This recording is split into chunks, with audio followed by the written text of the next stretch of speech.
This broadcast is brought to you by Colby Brooks with Century 21 Right Pace Real Estate and buyfrombrooks.com. Let Colby Brooks handle all of your real estate needs.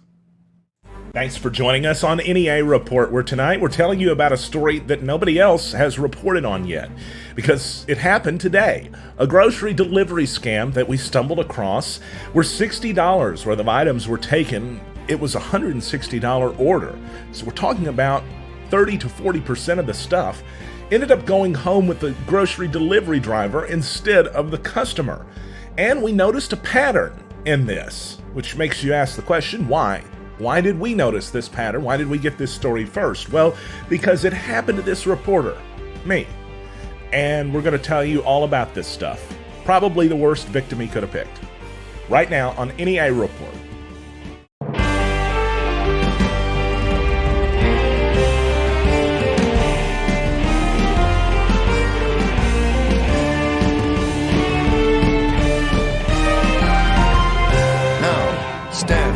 Reporting. It's good to have you in with us tonight on NEA Report. It's 6:47. Stan Morris along with you. It's a live report tonight on a Monday night, March 9th, 2020, where a grocery delivery scam landed in this reporter's lap today. Certainly not what we were expecting to work on. In fact, the reason that grocery delivery exists, at least for my eyes at least, is because of people like myself that need to work on, say, for instance, news reports or other stories or more important things. And then the next 4 hours of my life is spent on the phone with police, on the phone with Kroger or Instacart or someone else. Who knows? We're going to tell you all about that because I want to hopefully, with something out of this negative, hopefully we can bring something positive. That being a little bit more awareness as to what happened here and perhaps prevention on it happening in the future. So if you've never done it, you can order groceries online through the Kroger app and probably some other grocery stores too, but for the sake of the story, that's what happened. And it's a third-party provider that it orders from. We're talking about Instacart. And so they have certain drivers, they get the order, and then they go in to Kroger and they fulfill the order. Adjustments are allowed because shoppers may have to replace out-of-stock items. But alerts are supposed to be sent to the customer every single time an adjustment is made. They were not sent today. That's the first kind of red flag in all of this, but it's not one that we noticed at the time because you don't notice the absence of something. It just seemed like the order was happening as normal. So as we're going through the process, we submit the order today, we get the groceries, and something strange happens. Noticing certain items are not there. Not there that were supposed to be. And it drew a red flag. So I sent a text to the grocery buyer, and they have this thing where they can text back and forth with you. And they had earlier in the day. I'd asked if they could add some diet drinks actually to my order. He said he would. He did not, for the record.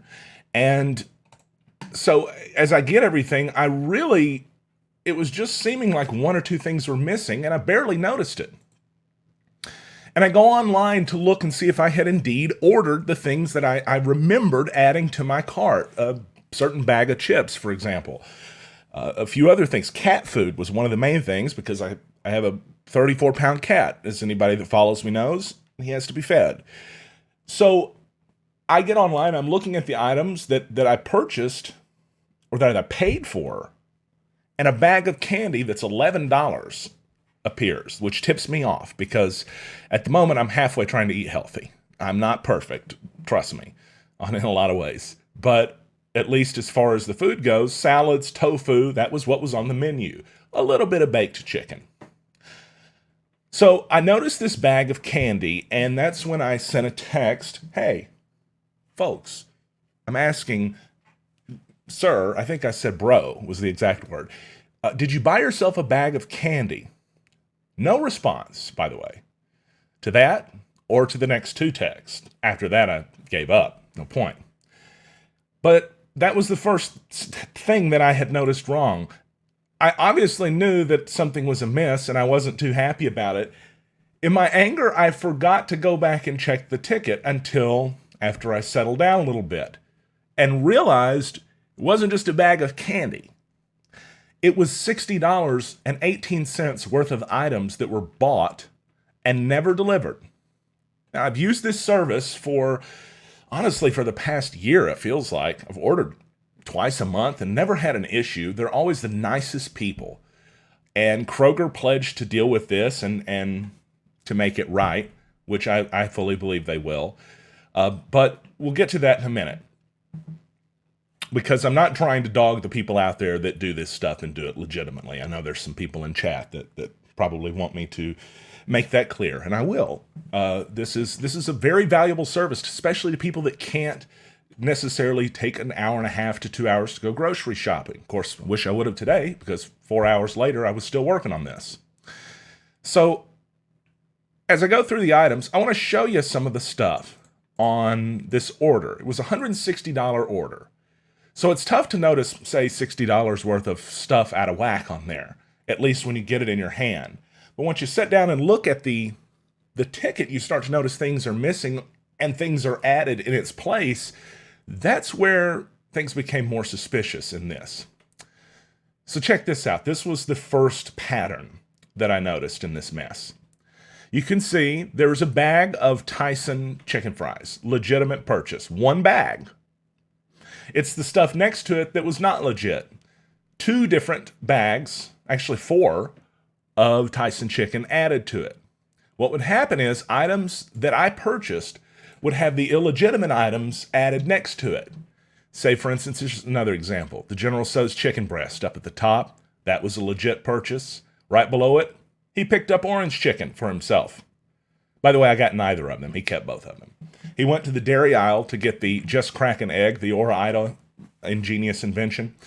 And he also, see if I can take the super down so you can see that, he also picked up a box of cereal, 2 boxes of cereal and 2 gallons of milk. Only one of each shown right there. But you get the picture. It was as if every department he went to, he found what he wanted, added it to the cart, and then along the way, adjustments would be made with items I had purchased being deleted. When those items were deleted, if I purchased them, it made it the grand total of everything somewhat even out. So most customers would only notice the same amount roughly on their bill. As I said, adjustments are allowed because items can be out of stock. And if they're out of stock, they got to replace it with what's there, or maybe they'll make an adjustment. That's why they're allowed to communicate with you. In this case, never happened because I'm, in my estimation, from no communication, getting all the groceries I'm supposed to, but not today. In fact, I got about 2/3 of what I was supposed to. So what happened? Well, we, of course, had to file a report with Jonesboro Police Department because that's a theft. We have to go through an affidavit process to pursue the charge because it's a misdemeanor criminal charge if we want to pursue it in court. And it's possible we will. The individual, the shopper, by the way, Jonathan B. was his name. He picked he picked the wrong guy, I feel like. Because honestly, I feel like we didn't just find one person being scammed here. It looked like a very deliberate method of adding and replacing items that would barely be noticed. This is the one that should stand out the most. When I buy one bag of chicken and he accidentally picks up 5, that's not an accident. That can't be an accident. It's also not an accident that he stopped responding and didn't respond to any of my texts when I asked him what happened. He didn't respond when I told him I was filing a police report either. My guess is he probably won't respond after he sees this report either. Only thing I know is, according to Instacart, his name was Jonathan B. So I did file a report with JPD. They were super cool about it. By the way, saved me a lot of time. Really appreciate them a lot. And that is going to, with them and with the bank, I'll get the $60 back. Not a big deal. I wouldn't even have minded buying the guy $60 in groceries if he needed it. And in a sense, I did. So I don't. It's not something that I'm particularly torn up about. I wish he would have asked rather than taken it without my permission. But That's what happens. As I mentioned, though, I did file the report. It's already filed today. Possibly you'll see it on other news outlets tomorrow whenever they're put together and sent out, or possibly not. Guarantee you won't see my name associated with it, but you'll know who it happened to. As for right now, we want to get the word out because a lot of people use this stuff and don't think twice if the bill is basically what they were expecting it to be. On the app itself, it's a little bit difficult to navigate to and to see what items you purchased. You can do it online, and it only shows you the items you ended up paying for. So if they deleted certain things, you wouldn't see it. But in this case, you'd have to take an even closer look because of the way the items were kind of grouped together. Look, frankly, I missed this at first. And there's 4 bags of chicken there that I didn't pay for. Well, I did pay for them, but I didn't order them. So it's a bit of a process here. And it will slip by a lot of people, probably. It makes me wonder how many times I've received groceries and thought that I ordered more. Have you ever done that before, where you thought to yourself, I know I paid for more, and the bill's the same, but you didn't get as much? Now I'm paranoid that every time in the past that I felt that way, something was amiss. So if something's happened to you, I do want to put the call to action out there for you to reach out. news@neareport.com. news@neareport.com. If it's happened to you, if you know somebody that it's happened to, contact me. It can be confidential. I just want to hear the stories and find out if there are others involved, if this is happening in a larger spread area. If you're watching this and you're not in Northeast Arkansas, I still would really appreciate an attempt to reach out because we're trying to find a pattern here, and we're trying to see, look, hopefully it is a one-time thing. But it has the markers of being of something that's a little more well thought than that. What made it more of a frustrating process, as I mentioned earlier, was that, yes, the attempt to get groceries in 15 minutes ended up being a 4-hour plus dilemma. If you count the time to do this broadcast more, I don't, because that's the benefit of having your own news outlet, is if you get scammed, it's content for the day, right? So there's that. But it was, let's say, a frustrating process. Not with Kroger so much. Kroger was pretty good. Props to them. As I already gave props to JPD because they were cool too. Instacart, different story. I just want to play for you a second of the call that I had with Instacart because this was a very difficult process to try to communicate to them what was going on. So you play this Honey Dijon kettle chips, right? Right, honey, that's right. Okay.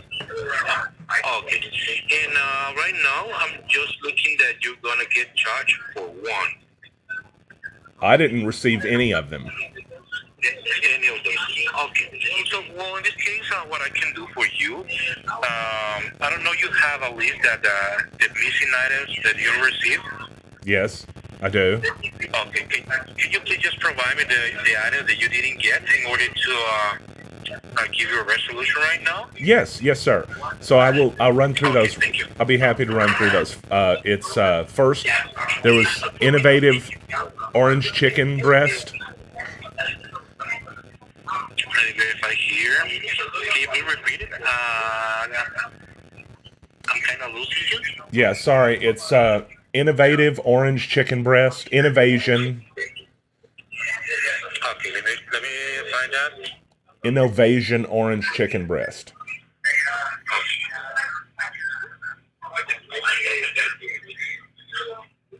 Whoever sits next to you at the call center is extremely loud. And well, if I continue playing the call, I actually continued to ask him if he could maybe quiet them down a little bit. He could not. That call center had the worst acoustics possible. My point in playing that was that whenever you have a customer service issue and the company, like our illustrious cable provider Suddenlink, outsources the customer service tech jobs to a nation where English is not the primary language or perhaps even a normally taught language, you have an almost impossibility in trying to pronounce proper nouns to where someone who was not raised anywhere near us can understand. And it's not that guy's fault. You know, he's probably doing his best. I was able to get on the phone with somebody who's able to understand me a little bit better, thankfully. And he did say, and the point of that call was not even to get a refund. The point of that call was to try to make it to where other people weren't getting scammed. I didn't want this same guy out there duping other people since I was barely able to catch it myself. They said that they were looking into it. They gave me a little bit of hope by the time the call ended. However, yet another issue, of course, is customer service that you have to go through. Nobody's going to want to do that. And if the only option is to call a customer service line whenever you get money taken out of your account, it's not worth the risk. So we wanted to make you aware of that. It is such a difficult, it's difficult for people that do that to hear about because it's a good service. I'm not knocking the service. I mean, I still want to use it. I'm probably not going to use Instacart ever again after that customer service call. It was terrible. But I will at least continue to use grocery pickup. But there has to be some method of preventing a random third party from buying stuff for himself and then not being able to get that money back and my call being routed to, who knows where. We hope that we have maybe enlightened you a little bit about something that you didn't know was happening across the area. It's happening right here at home in Northeast Arkansas. Most definitely would be some local news. So thanks everybody for joining us. I want to look in chat and see if there's any comments. The voice is on, according to Jackie, so she's got to run watch that. Don't blame you. I thought you were talking about my voice being on at first. Liddell mentioned the elderly have probably had some not being as alert as you. It went, the first place it happened in my mind, I was thinking there are going to be people, elderly or just folks that are super busy that never noticed this and probably never would have. And again, there's going to be a lot of people that probably are super aware that wouldn't have noticed it either. So appreciate that. Tabitha said, in fact, a good comment here. I work for Instacart. Please don't think that every shopper is like this. Unfortunately, I've been doing this for a year, and this isn't the first I've heard of it. Wow. I'll be very interested to talk to you, hopefully, in a bit, if you want to share your experience or what you know about that with me. As I said, there are some great folks out there, and Tabitha sounds just like one of them, that do this, that provide a great service to people, especially super busy folks. But there's also got to be, hopefully, a little bit more precaution or awareness about where this can go wrong, and we hope that we've helped to raise that with you tonight. Thank you, Tabitha, for your comment, and thank you, everybody else, for joining us tonight on NEA Report. By the way, if I didn't mention the guy's name enough, I just want to mention it one more time. Jonathan B. Yeah. Hope you have a great night. 7:03. Somebody said The Voice was on. You can go watch The Voice, I guess, if you want to. But we appreciate you for joining us. Don't forget, every Friday on NEA Report, we do a supporter show. 99 cents. You get access to all the archives we've ever done them for. Hey, you get access to the live show, too, where you can actually join in and influence the conversation that's going on. It's a lot of fun. So we've had some cool local media people. Michael Steele was on last Friday. And 2 Fridays before that, we had some other big local celebrities on too. And we've got one scheduled for this week that we think is going to be a lot of fun. So we'll see you Friday for supporters, and we'll see the rest of you during our next news update, as now you're up to date. From NEA Report, I'm Stan Morris reporting in Jonesboro. Have a good night.